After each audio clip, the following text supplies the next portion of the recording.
So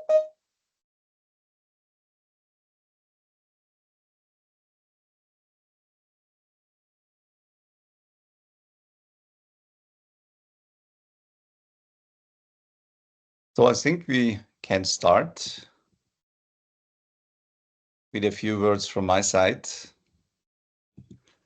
Hello and welcome to a lecture series, The World in 2050. I'm Roland Benedictor and I'm the UNESCO Chair in Anticipation and Transformation here at Eurac Research in Bolzano, Italy. This lecture series is organized and carried out by the global community of UNESCO Chairs. The goal of this series is to foresee and anticipate a partly very different world that will exist in a couple of decades' time.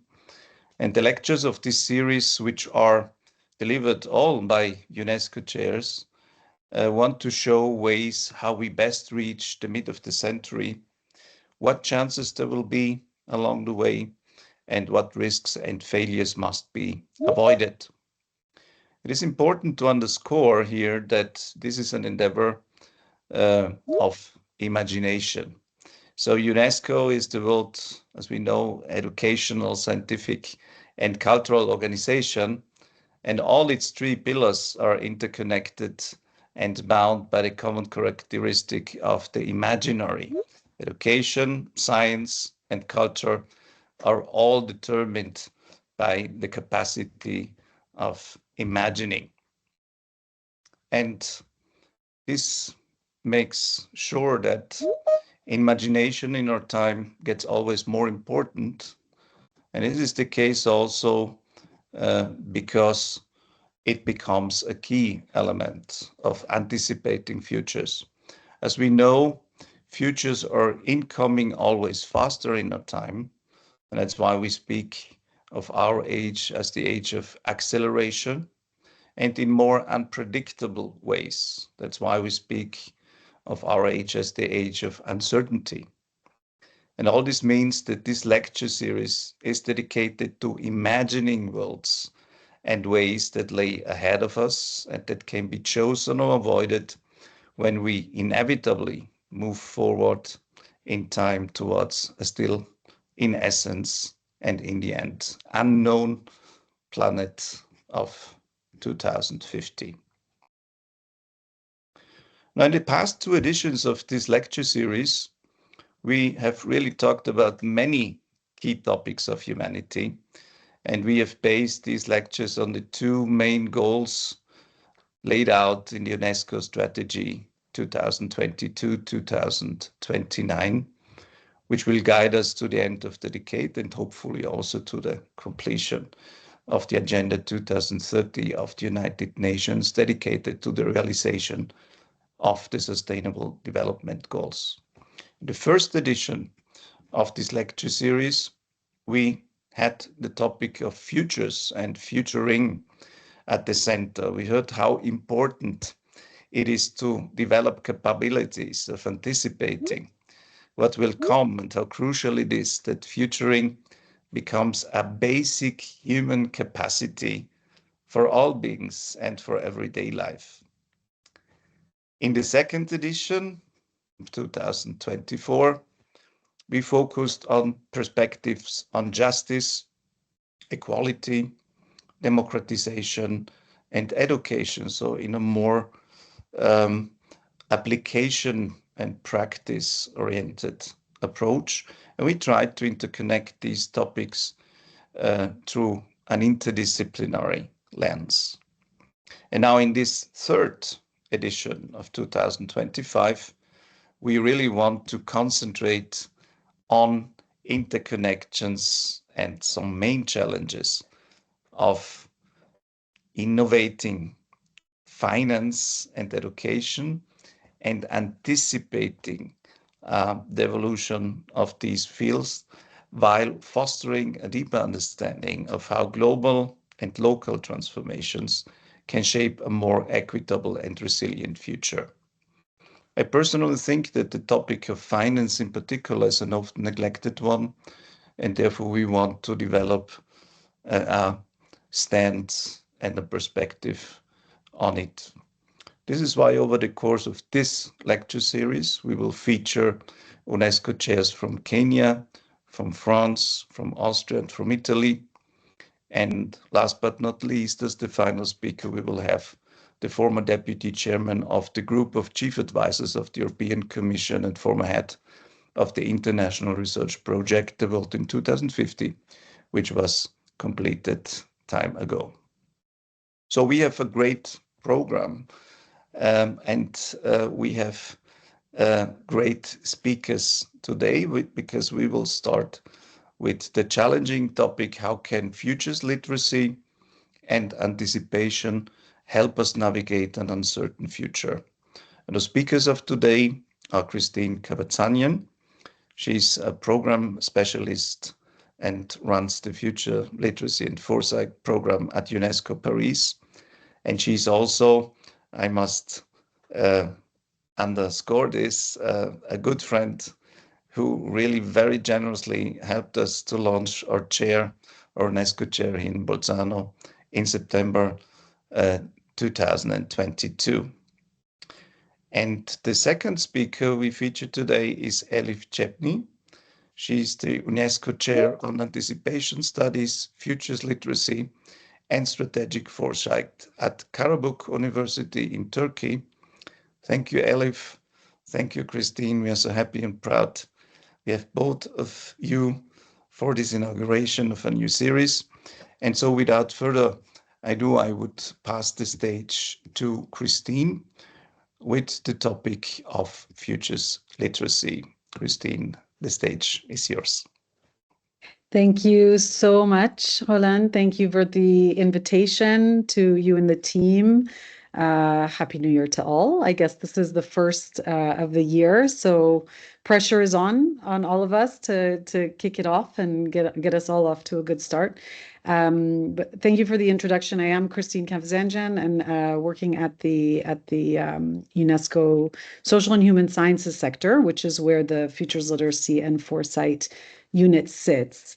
And of course, today, as Roland mentioned, I'm here to try and address this big question of how futures literacy and anticipation can help us navigate an uncertain future. So I will be sharing with you what UNESCO and maybe the broader UN system is doing around this. But first and foremost, you know, since we're all here and we're talking about uncertainty, and probably most of us are bought into the impact that futures and foresight can have in terms of navigating this space, I thought it would be good for us to just do a quick check and ask ourselves, you know, what is our relationship to change, whether it's in our personal or our professional lives. I think we are often, you know, day to day holding on to certain outcomes that we really want to see happen, and sometimes they don't. And so my question to you is, you know, how does that unexpectedness or that shock make you feel? And how do you actually react to change or uncertainty when you're confronted with it yourself? You know, these are things that we have to challenge ourselves with very often. And as I said, you know, we have to practice what we preach. So really the question is, you know, how do we react ourselves or integrate change and uncertainty into our own planning processes, whether it be personal or professional? Because if we're trying to you know, bring about transformation or a culture of foresight and change, we have to do that, you know, ourselves. And of course, we know that there's unexpected events that, you know, take front and center and you know, prevent us sometimes from reaching our intended goals. COVID, you know, it's an old example, but I think it's a very good universal example of how we had to continue to do certain things. We had to ensure continuity, but we had some obstacles. So we had to go into the office. We had to work, but we couldn't go into the office. we had to maintain education, globally, but we could not go to school. We had to maintain our social connections, but we couldn't really physically see each other. So, of course, we know that the internet was a big, solution, let's say, to this challenge that we face. But at the same time, there are about a third of the global population that still doesn't have access to the internet. And so the other point I want to make here is that there is not always a one size fits all approach. We even if we have a plan, the Sustainable Development Goals, fantastic global agenda for us all to try and reach. And this is also a good example of the no one size fits all, because it has helped us, reach very good level of progress, but not even 30% of the SDGs are on track. And as Roland mentioned in his introduction, we only have 5 years to go until we reach 2030. And so we have a lot of work to do. And again, another question to raise is, how are we integrating the uncertainty of our plans to reach these goals into our day-to-day projects? And of course, to take it even further, we have to ask ourselves, what can we do differently? And just very quickly, of course, on top of uncertainty, Roland also mentioned this, I think we're really speaking the same language, is that there is an added layer of complexity when we're trying to address all of these changes and issues, all of the kind of trends that we're seeing today, whether it's demographic shifts or rapid technological change, or growing consumption and climate change, all of these things, they are incredibly interconnected and intersecting. And so on top of uncertainty, we have this layer of complexity. And I'm sure many of you have also heard the term VUCA, where we talk in addition about volatility and ambiguity. And so all of this to kind of present the context in which how UNESCO is trying to address this big question of uncertainty in the futures and foresight space. And our approach is very much leaning into a capability. So I think this is what the first lecture series was focused on, is how do we start thinking about futures literacy and foresight as a mindset, not just a tool. And that mindset is what is going to allow us not only to, start thinking longer term, because we live in a world where immediacy is taking priority. We have so many urgencies to address that we sometimes find it difficult and even challenging from an institutional perspective to think long term. So it's helping us shift our time horizon to a longer term. It's bringing in a diverse kind of set of stakeholders. Also, very much a big part of this capability is a critical thinking and using kind of the long-term perspective of thinking and planning for the future to actually question the status quo and rethink the present, and rethink, what are the things that we need to and can do differently today in order to integrate uncertainty into our planning processes. And so how do we practically do that? Our main tool, let's say, for building this capacity is through what we call Futures Literacy Labs. The Futures Literacy Lab framework is what you see here. It typically has 4 phases, and the design of those phases will look very different depending on the objectives and the context in which we're trying to build the capacity. So if we're working with a member state, for, using futures and foresight to inform policy, to have more forward-looking policy. It's going to look much different than if we were running a capacity building exercise with a community organization. For example, we ran one in Calgary in Canada on how to build trust between Indigenous communities and their municipal government. The point is that I'm going to show you a borrowed slide from another UNESCO chair. When we talk about a capability-based approach to futures, we're talking about using the full kind of spectrum of the field and integrating it into this futures literacy framework that I just mentioned for the labs. And so if we're trying to think about, because we know, of course, there are many types of futures. We have probable futures, we have preferable futures, we have plausible and preposterous, etc. And so if we're trying to unpack, what a probable future is, that can take the form of megatrends and developing scenarios.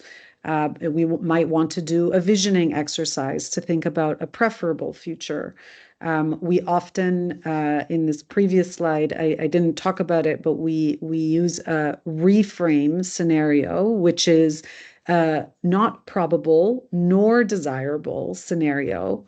And again, sorry to use this again, but COVID is a real life example of a reframe where something is totally unexpected, and we ask participants to play within that space and make sense of the uncertainty and complexity in order to start developing that capacity.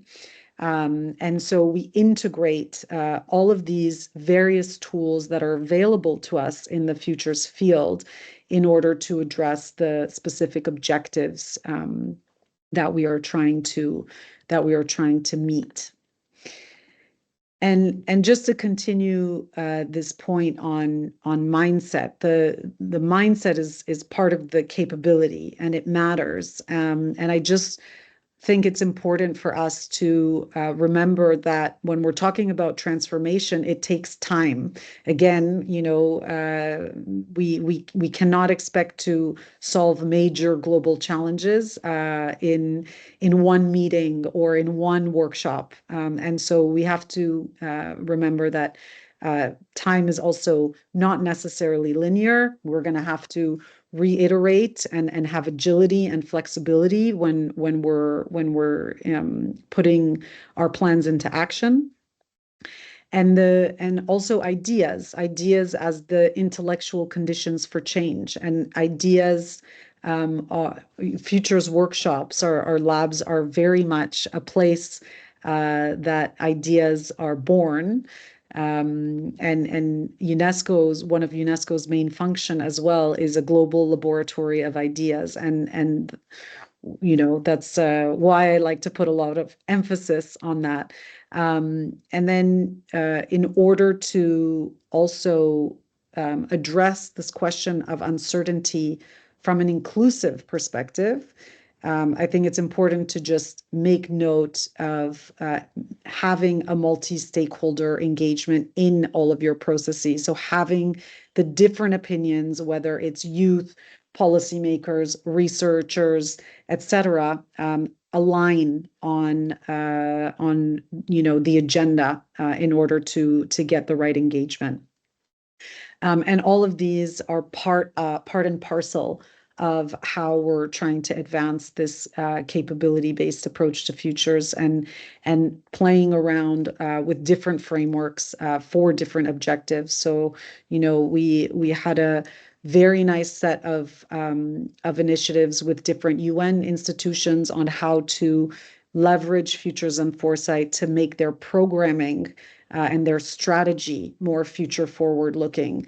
I mentioned the project with Calgary, and there's a number of different ways we can use futures studies and futures literacy and foresight to address the uncertainty. But what's very important is making sure we know what we're trying to achieve with that.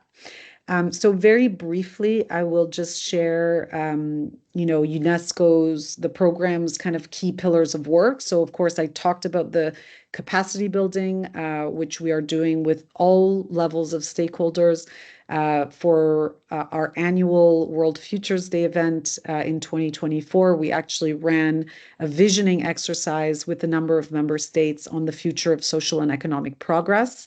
And so that also speaks to our function as conveners. So World Futures Day is one major event, but we also hold academic conferences or symposia. In the last couple of years, we've tried to pull, the key thematics in the field to bring the experts together in one place and talk about what needs to be done. So last year we focused on priority youth, so how to involve youth into making more inclusive decision making. And the year prior, we talked about evaluation of futures frameworks so that we can really be proud and talk about the true impact of the work that we're all advancing. Of course, research and publications are another kind of key pillar, and our UNESCO Chair Network is a major contributor to this pillar.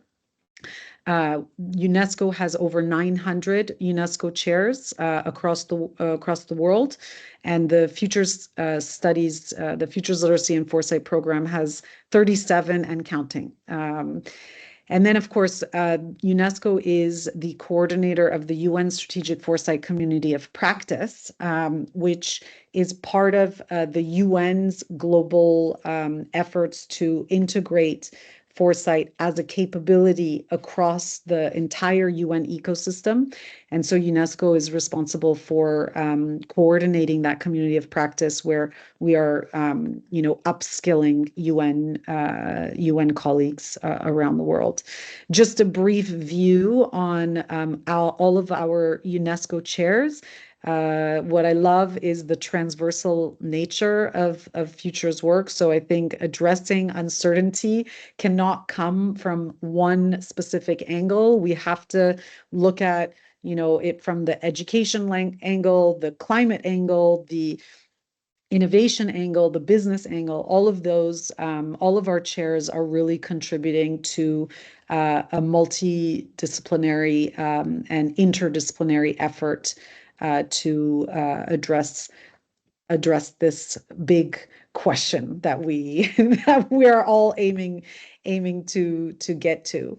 And UNESCO is similarly doing the same. Just this gives you a little bit of a view as to the various programs within the Management of Social Transformations program.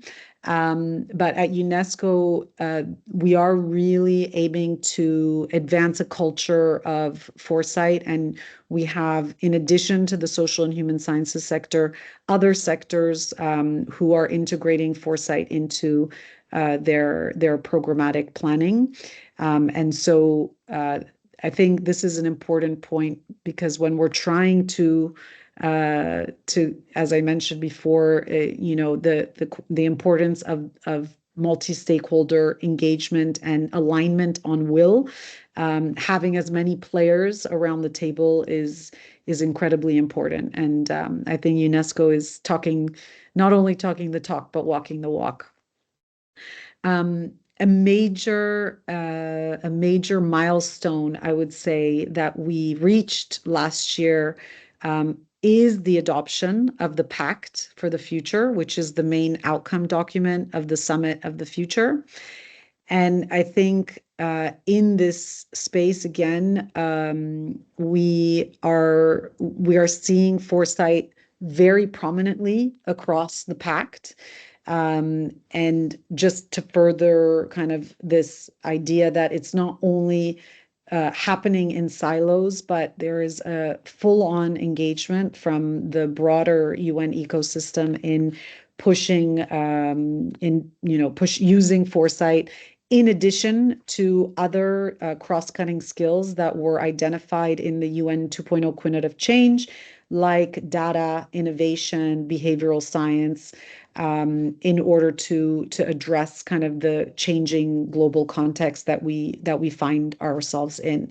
And so now we're kind of in the implementation phase of the action plan. And soon you'll see an appointment for the special envoy for future generations. An annex of the pact was the Declaration on Future Generations, which is a really, really big priority, let's say, for the broader UN system. And so, yeah, I just to further this idea that we're in the implementation phase, but it doesn't necessarily stop here.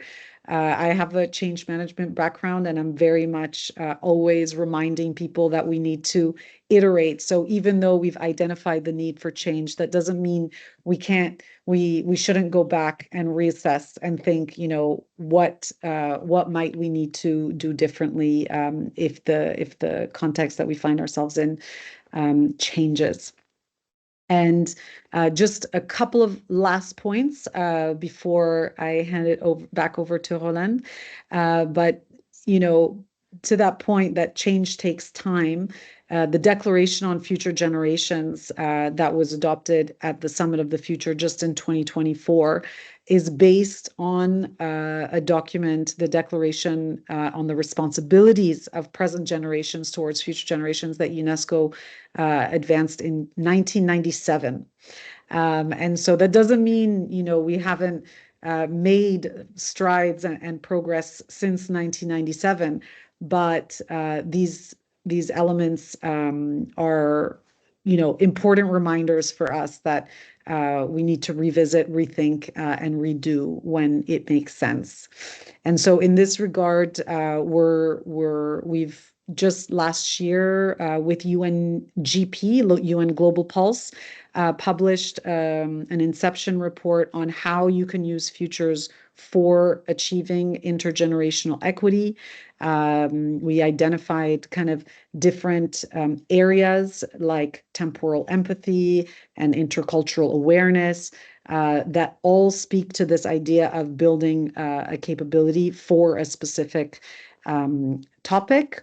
And I will just kind of close by sharing that we have a few forthcoming publications that I invite you all to look out for that again speak to the broad efforts, let's say, that we're trying to advance from UNESCO's side on building the capability in different contexts.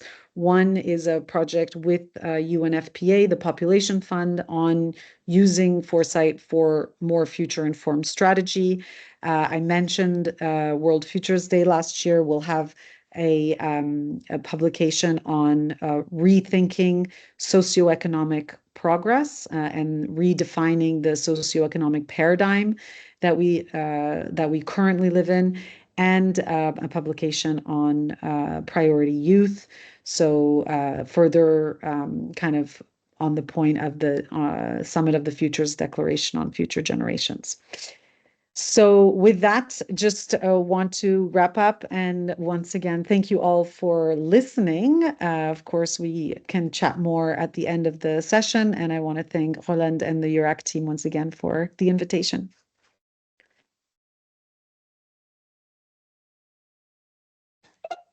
Christine, the thanks are ours to you.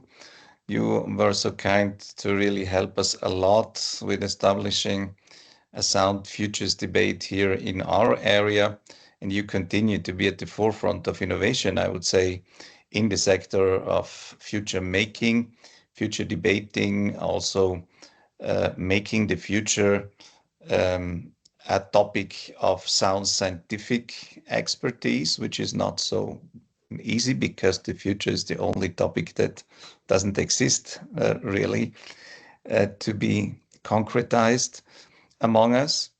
And I think, Christine, you gave us the perfect overview over the contemporary scenery that we are facing and with which we are working at the moment. I think personally that what you mentioned as the Summit of the Future So an event, a symbolic key event that brought together really a lot of strands of different developments that were a little bit scattered out over the past few years, and which tried to bring them together, to unify them, and to restart the future as a global endeavor. Really, that gives us lots of hope, Christine. I think the whole community of UNESCO Chairs is really proud of the summit, proud of the work that preceded it. And we are so hoping that this will really be a spark for a new wave of enthusiasm also among the youth to address futures, but also for politicians to finally take care of the crucial issues that we have identified. So thank you so much, Christine. And now we pass the word to Elif. Elif is a very long standing a key pillar of the scenery of futures literacy. Elif, you have been instrumental of establishing the whole current and the whole endeavor from, I would say, right from the start. So we are very interested on hearing your take on how we can work with the future in the present. Eli, the stage is yours. Thank you so much. Firstly, I would like to thank all of you, Roland, and your team members. It's a great opportunity. I must thank to Kristin as well, because she also helped me a lot when I decided to apply for getting a UNESCO chair in this field. So I'm grateful. I couldn't thank enough.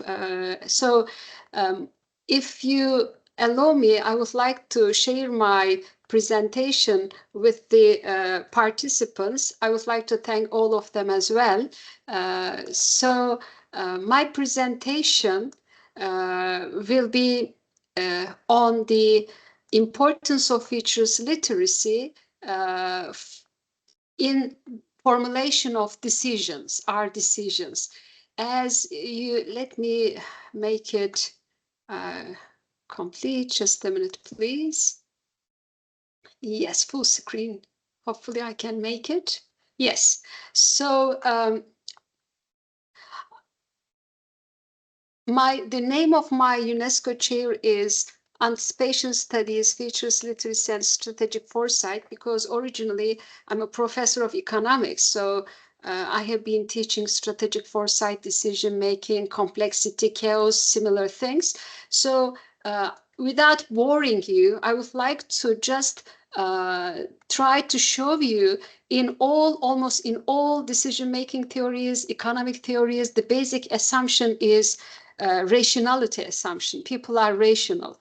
But when we formulate our decisions, instead of using our minds, generally we use our hearts. So it is not possible to exclude our emotions. And unfortunately, to be called as a science, it requires Newtonian paradigm, which means that value neutrality, certainty, stability, and etc. But in social sciences, I will try to show you that we don't have these properties in many cases. So first, I will try to explain the importance of the topic, then why there are some problems related with this assumption, rationality assumption, and how we can improve our decisions by using futures literacy tools. I'm not going to list all the tools. There are qualitative, quantitative, semi-quantitative tools. Just I will try to explain why we need new ways of thinking.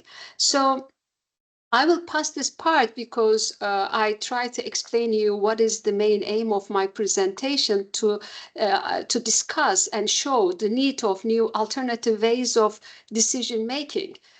Because we live in post-normal times, which is characterized by contradictions, chaos, complexity, and sometimes people use post-normal signs as well instead of post-normal times.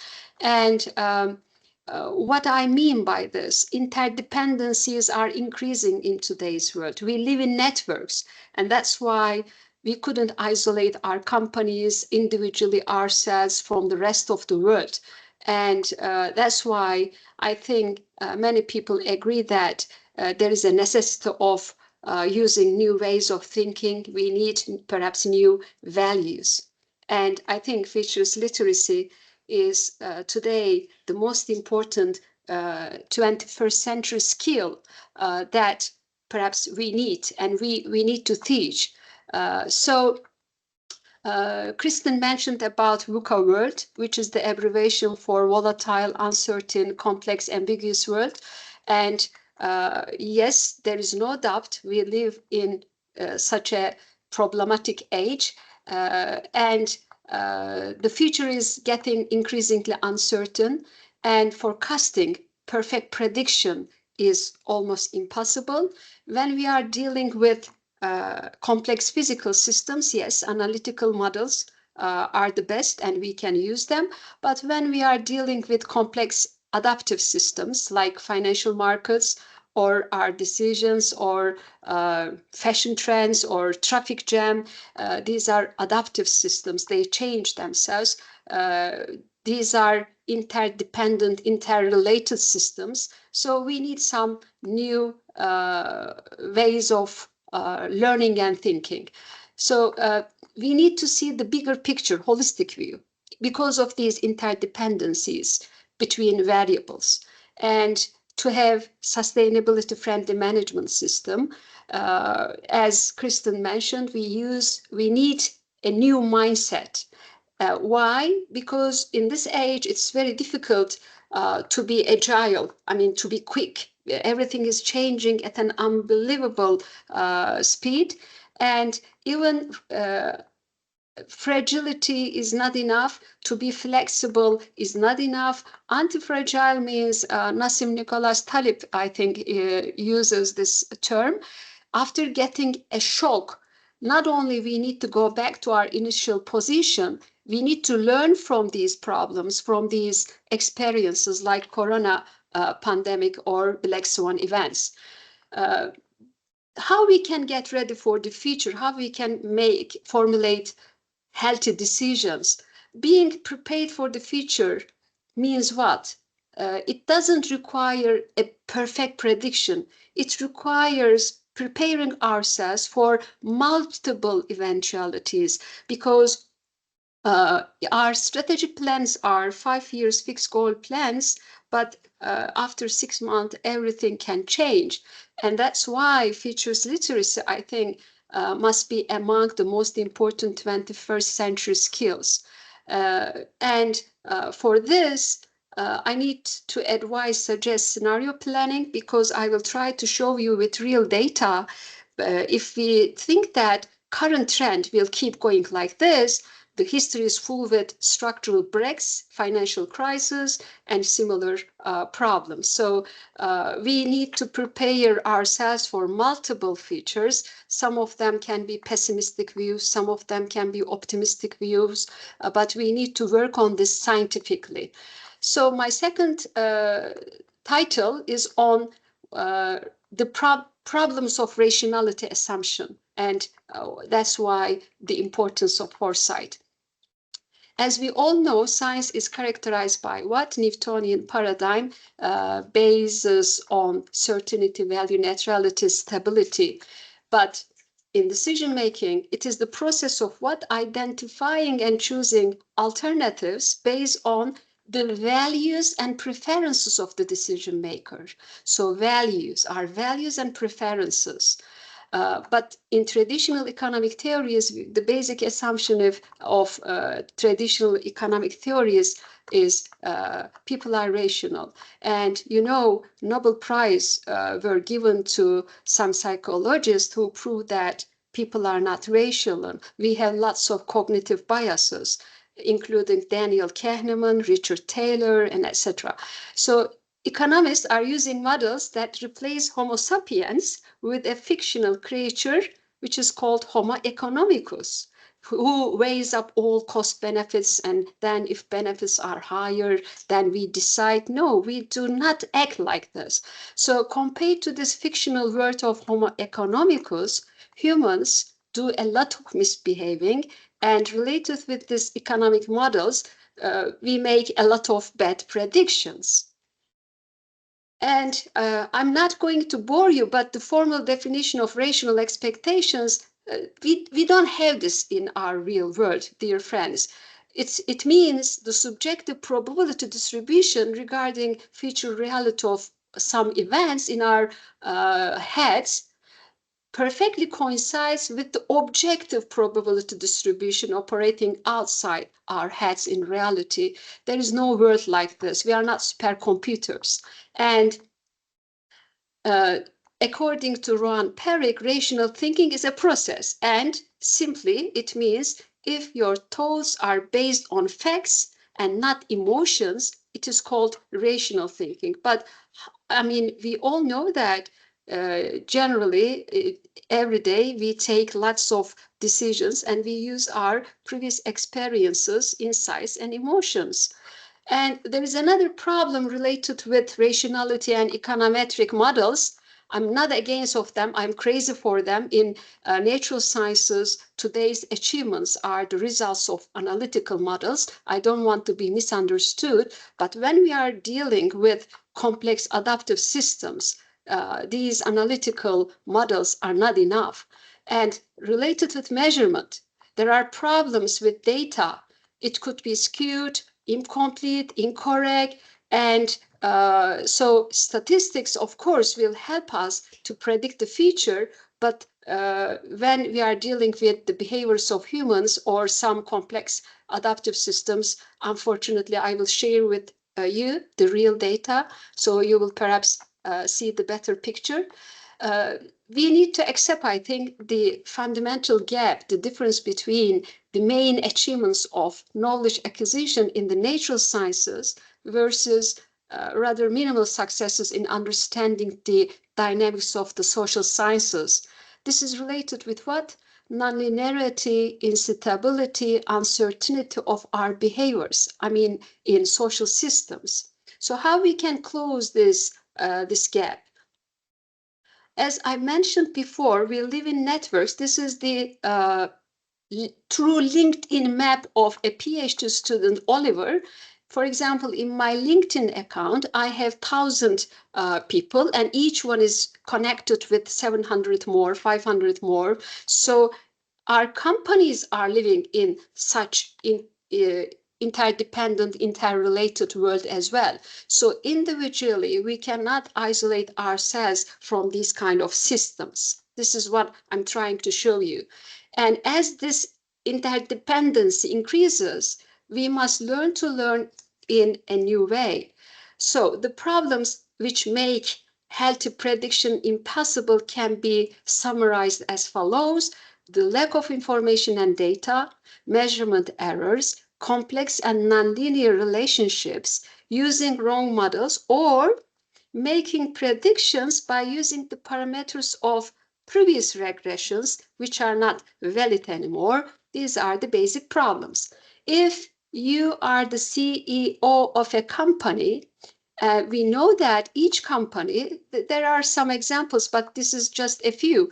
Unilever, Procter & Gamble, some others, these are related with many more. Even if you formulate the best strategic plan of the world, after 3 months, everything in the world can change. There is a war between Ukraine and Russia. There are problems in other parts of the world. So there are some, not some, lots of uncertainties. So what we need to do, although there is no consensus on the definition of foresight, but Richard Slaughter suggested a definition: creating and sustaining a variety of high-quality forward views and applying the emerging insights in useful ways. He defined it like this. So, although, as I said, there is no consensus, but more or less, in many studies, they cover similar topics. And what are these? Having positive expectations, knowing one's own biases, avoiding wishful thinking, embracing complexity, and exploring the future to influence the present, keeping balance between exploration, exploitation, and there are a lot. I'm not going to list all of them, working with multiple time horizons, with very long-term horizon, and encouraging experiments and prototypes and etc. So we have common factors in all foresight or futures studies as well. Another important thing that I would like to share why we need futures literacy or foresight in the 21st century more. I think many of you will agree with me. Computers are better than us in terms of our analytical skills. But there are some skills that we cannot program quite easily to computers. What are these skills? Our creativity, character, passion, collaboration. These are the skills I think make us superior to computers, and that's why today creativity and original ideas to use collective intelligence and to use brainstorming activities or the futures literacy lab, as Kristen mentioned, can give us a very extensive views, and we can prepare ourselves for the unknown future in a better way. And our main aim in education shouldn't be finding ways to know the future. No one can know the future, but we can find and teach ways to live and act without knowing the future and without being unhappy. No need for perfect prediction. We are so good at anticipating continuous change. But the same is not true for discontinuous change. This is the real data of the growth rates of countries from 2012 to 2021. The percentage change in the GDP of the world. If you think that previous trend will keep going like this, you can never make such a prediction, -3% decline. For rich countries, it was even worse. For emerging countries, because of China and India, it was slightly better. This is another example why we couldn't make perfect predictions by using business as usual or previous trends. This is the barrel price of crude oil. In the April of 2020, it was -$40. How price can be minus? Because of corona problem, we canceled flights. We couldn't drive our cars, so storages were full, and the investors who bought futures and forward contracts for crude oil, in futures and forward markets, you buy contracts, not physical goods. And when they mature, why? Because you think that in the future the price will be higher to earn money. But when the maturity came, they couldn't sell their contracts to anyone. They needed to get physical goods because they didn't have storage. So what they offered to storage owners, buy my contract, I will pay you $40. So no one can make such a prediction, dear friends. So my suggestion, scenario planning for the world in 2050 or 2075, whatever you want to call it. According to Roberto Poli, anticipation is possibly the most important aspect missing from mainstream theories of causation. And behaving in an anticipatory way means what? Adjusting our present behavior to address future problems. So what we need to do is exactly this.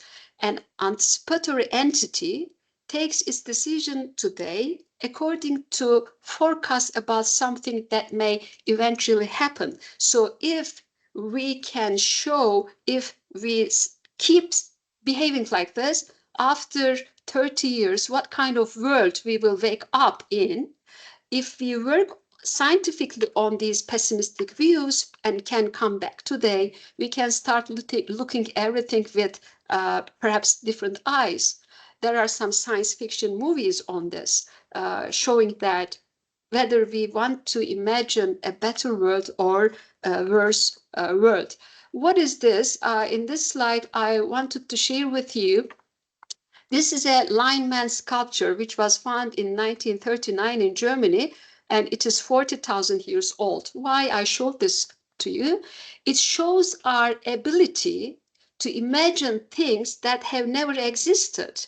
It's the emblematic of a newly developed cognitive ability, the capacity to reason about counterfactuals. What if we keep consuming that much plastics? What if another worldwide pandemic arrives? What if Chinese yuan replaces US currency? What if, many consultancy companies are working on this, World Economic Forum is working on this. So what if type scenarios are, but these are not silly scenarios. I will share with you the true way of formulating these scenarios. So I think you agree with me.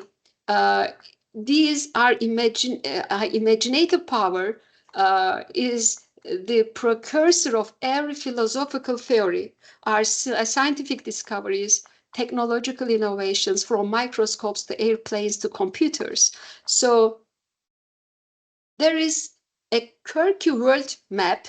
Why this is important? Because I think bringing beauty to the world and including art education, adding art to STEM education, science, technology, engineering, mathematics, education, we need what? Storytelling we can use as a universal language, making life unconventional, creating images for the open-minded. We have, Einstein, I think, said, your logic can take you from point A to B, but your imaginations can take you wherever you want. So imaginations are so important. And in our higher education institutions, I think we need to add to our curricula more courses on strategic foresight and features literacy. And we can use collective intelligence to understand what could happen after 30 years if we keep current trends, and if we start looking everything with different eyes, how we can think about the unthinkable things. But what we need to do is we need to combine scientific facts, big data, and our creative and original ideas. Why? To prepare alternative roadmaps. Okay. Sometimes we confuse forecast, foresight. Forecast is generally we use for predictions, but in foresight, we focus on the identification of possible futures, potential issues, tendencies, uncertainties, often by using scenario method. So foresight is similar to the term prospective analysis more. So shortly, to wake up in a more beautiful world in 2050, my humble suggestions, we can work with very long-term horizons, like 50 years, 100 years, time flies quickly. We can prepare multiple and flexible goal plans, not 5 years fixed goal plans. We can use counterfactual reasoning, what if type scenarios. We can use our imaginations, creativity, and we can use the holistic view, the systems view of thinking. Many things are interconnected, interrelated. We live in networks. And of course, we can prepare inbound and outbound change analysis. What does this mean? Change may come from where, and whether from our own institutions we can lead some change for a better world. To improve the decision-making process and decrease the vulnerability of individual companies and countries to external shocks, generally expressed as black swan events, we can quite easily use these techniques. So my conclusion is this: in many cases, it is known that perfect models do not exist. We cannot have all weather plans, and universities or institutions can lead the transformation. What? The ability to deal with change. Change may come from where? And we can use our imaginative, creative power to work on this. Creating scenarios on how the future is likely to change over time, creating scenarios to cope with the uncertainties and implications of resource depletion and scarcity, working on scenarios different than current trends, So paradigm shift from business as usual scenario. Economist magazine actually releases one issue by using counterfactual reasoning. What if an AI, artificial intelligence, won the Nobel Prize for medicine? What if type scenarios?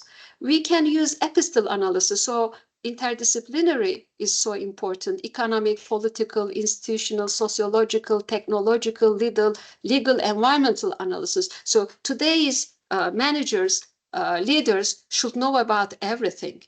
And to solve our problems, working on alternatives, change may come from where, possible future technologies, disruptive technologies, and how we can be different than others can help us a lot to survive. Why? Because the companies listed in the Standard & Poor's 500 in the 1950s stayed there almost 50 years. Now they stay there 18 years. Even the giant companies are not living very long. Why? Because we live in a VUCA world.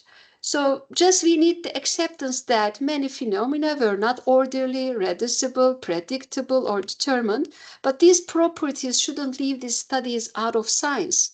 We may enjoy our lives more by knowing that sometimes this world is not knowable, especially knowable by means of rationality.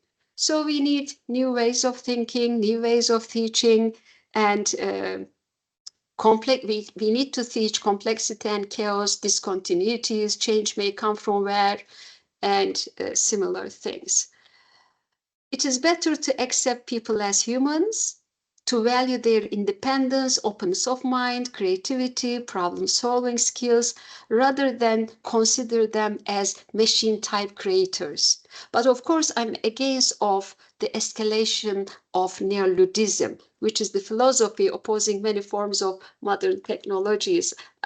Always they show us robots in science fiction movies with red sparkling eyes, shining eyes. But no, technology is there to help us, and we shouldn't afraid from technology. And in our education system, we apply the same test to all our students. They can have, our employees can have different skills. Elephant, monkey, other animals cannot have the same success in climbing the tree. So as Einstein said, everyone can be a genius, but we judge them with the similar abilities, which is in educational sciences not very correct, but still we apply this system. And our children must be taught how to think, not what to think. And our ability, if you want to measure our intelligence, it is our ability to change. So we need to be a change maker. We shouldn't resist change. And even if we resist it or not, the world is changing, and we need to adapt ourselves to these changes. Thank you for your patience, and thank you for joining us today. Roland, I think I finished. Thank you very much, Elif. This was, in my view, a really excellent map of a scientific approach to futures. And I completely agree with you that knowledge is just a very small spot within an endless space of a mystery. So we should also be, to some extent, humble, not to overextend our outreach.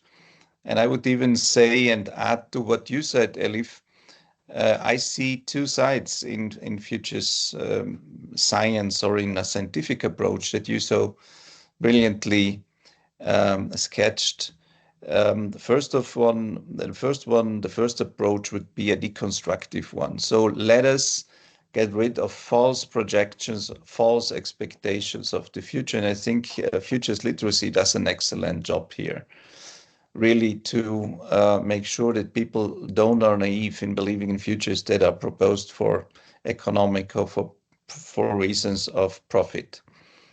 The other one, based on the deconstructive one, would be a rather constructive one. So after knowing what good and less good and more scientific and less sound expectations about the future are, we should really engage ourselves for a more positive future. And that is the direct approach. Let us create something. And I think here you have given us a very, very useful picture out of the economic realm of how to think in complex ways. We would now, with these really excellent contributions that you both gave us as a framework that is super useful for the upcoming lectures, come to some questions if there are any.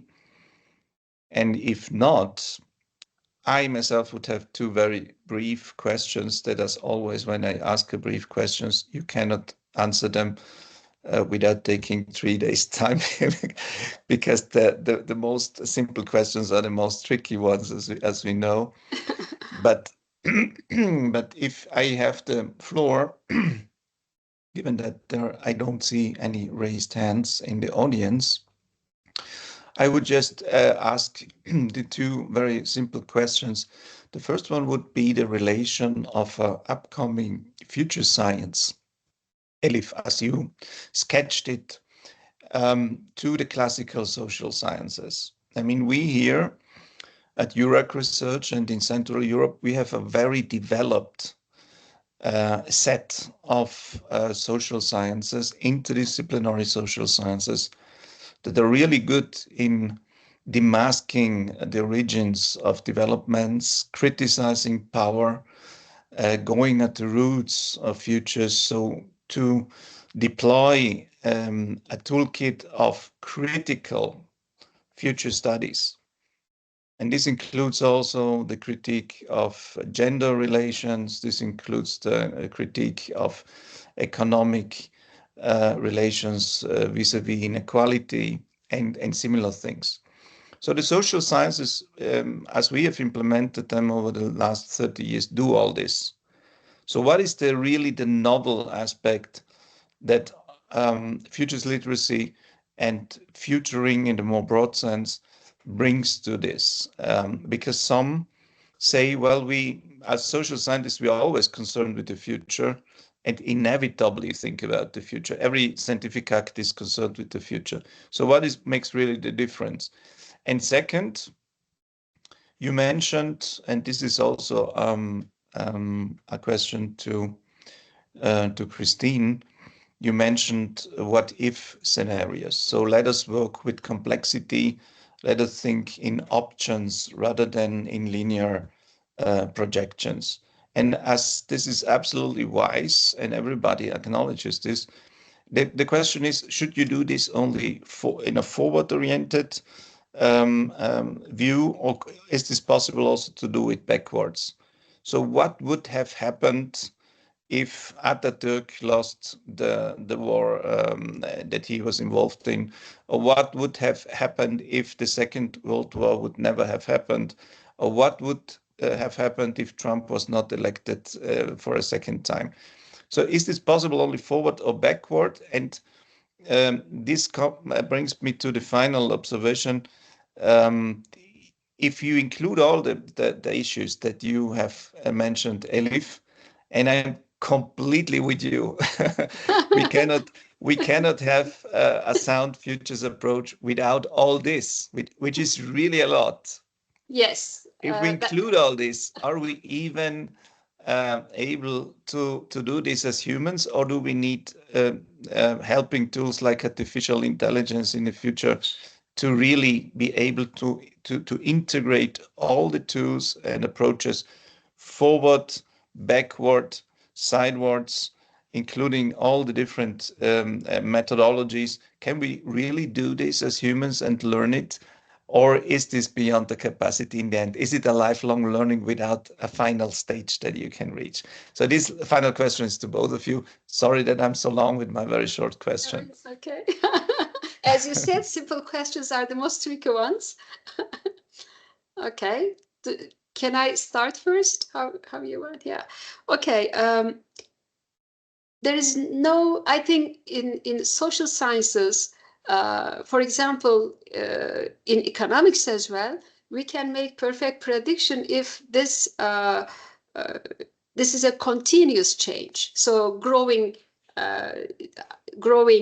or growing economy or getting older. So similar things. If you know the percentage of growth, you can calculate interest rates and etc. So if using the analytical models requires some prerequisites, like you must be able to measure something, and there must be certain rules like the game of chess and some other things. And big data for sure is helping us, machine learning, artificial intelligence, these are also nice, but like the flocks of birds, there is no leader, how they behave. Complex adaptive systems, they change themselves. So it is, but nowadays scientists are working heavily on complexity and chaos. So cybernetics, which is the combination of many sciences, mathematicians and engineers and social scientists, we need to come together to deal with these problems. This is the first thing I would like to say. And related with the use of futures literacy or foresight in social sciences, it is not exempted from mathematical models as well.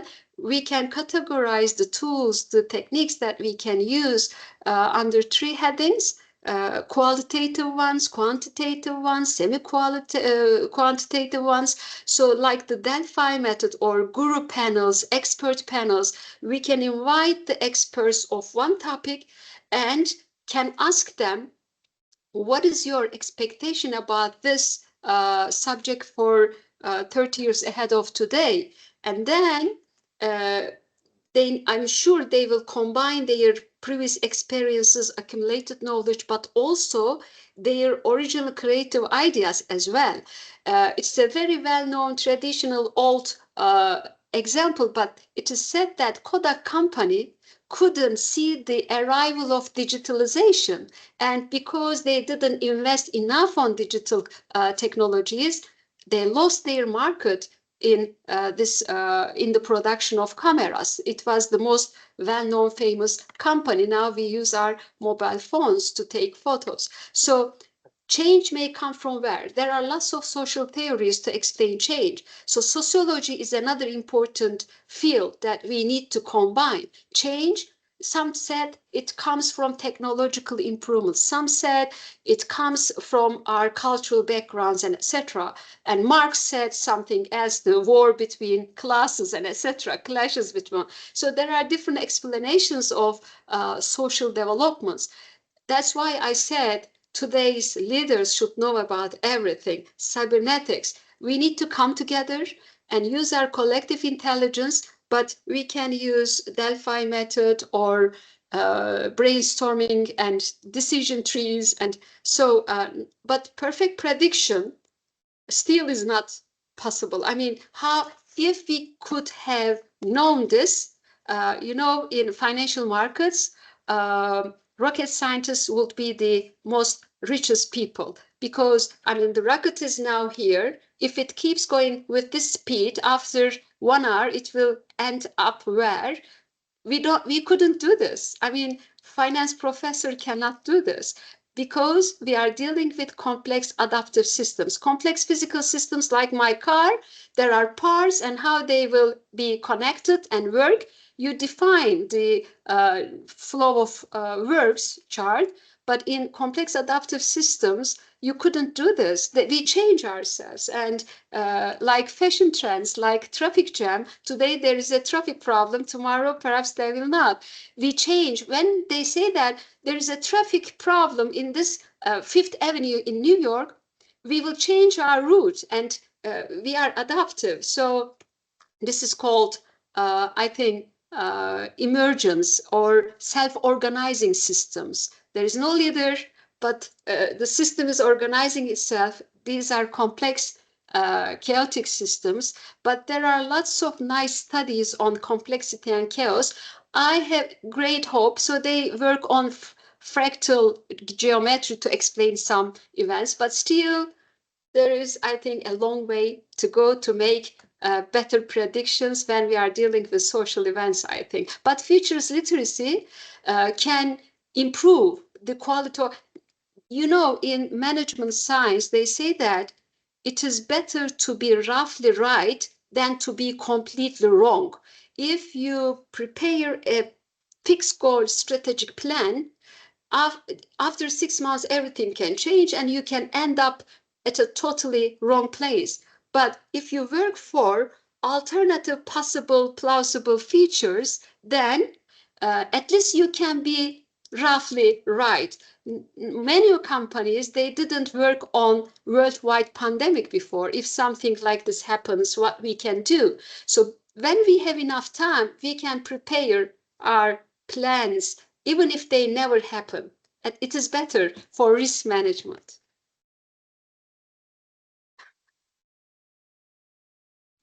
Perhaps Christine can answer better than me. I don't know. That was, again, a lot, Elif, to digest, but I really appreciate your precision and your bandwidth with which you're answering. That's absolutely great. Let us come to Christine to conclude in beauty. Sure. Yeah, I mean, I'll try and complement all of the wonderful things Elif just said, because it's true. I think you can approach these questions from a number of places, but I'll answer in terms of what comes to mind first, what comes top of mind when you pose these questions, Roland. And I think first and foremost, the novelty, you asked about the novelty that futures can bring. And in addition to what Elif mentioned, I think it's worth noting two things. One, which is the real accessibility of futures literacy and foresight, in the sense that you don't necessarily have to be, you don't need a PhD in futures to practice it. And why is that so novel? Well, I think if we want to kind of spread it across as many areas as we'd like, as many disciplines, whether it's in the scientific domain or in the practical domain from a, institutional level, can we get all of the layers on board to kind of engage in futures thinking and practice? The accessibility question, becomes very, very important. And I think this is, one, of course, you need some training. You need to understand why you're doing what and how. But it's certainly something that can involve,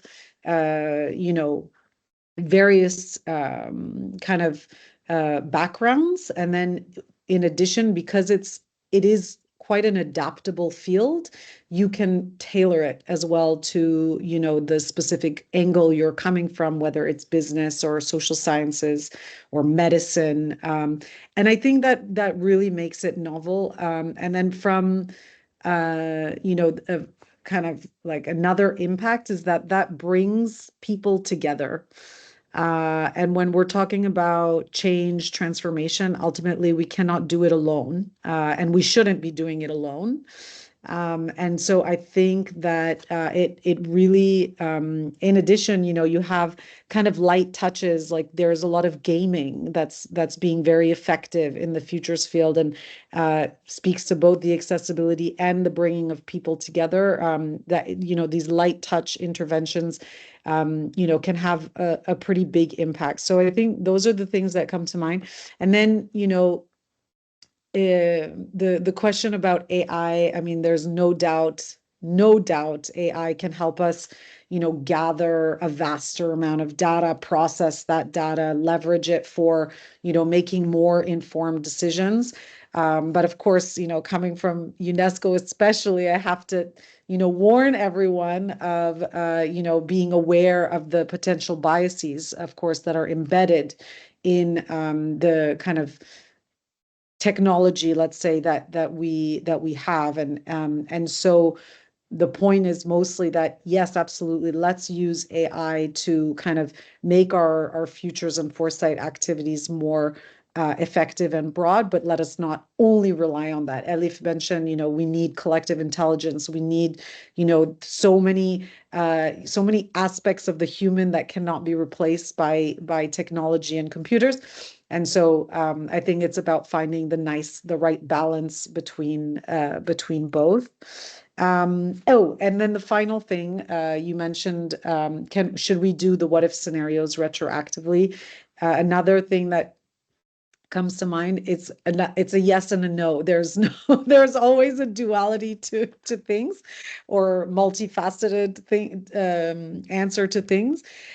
Yes, insofar as acknowledging that we don't actually all understand the history the same, similar to how we have different entry points or thoughts about, or priorities or values for the future. So it kind of brings up the field of decolonial futures, where, yes, it's worth looking back and thinking, how did a certain event lead to XYZ, or how do we understand this from a cultural perspective, or how did it lead us to the present moment?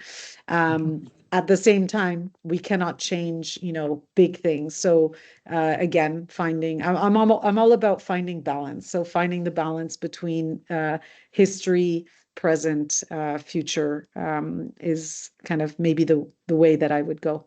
But I'll stop there. Yeah, Christine, Elif, that was really excellent. And I think this is the final word already, finding the balance. I think that is really the key.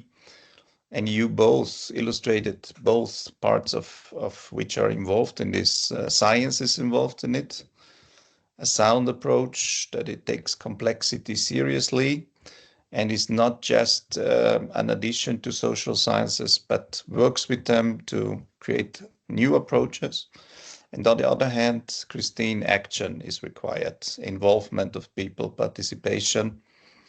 And I think finding the balance is really what all this is about. So I think this was a great start of a lecture. Both of you gave us lots of things to think about, to meditate even. So I couldn't be more thankful.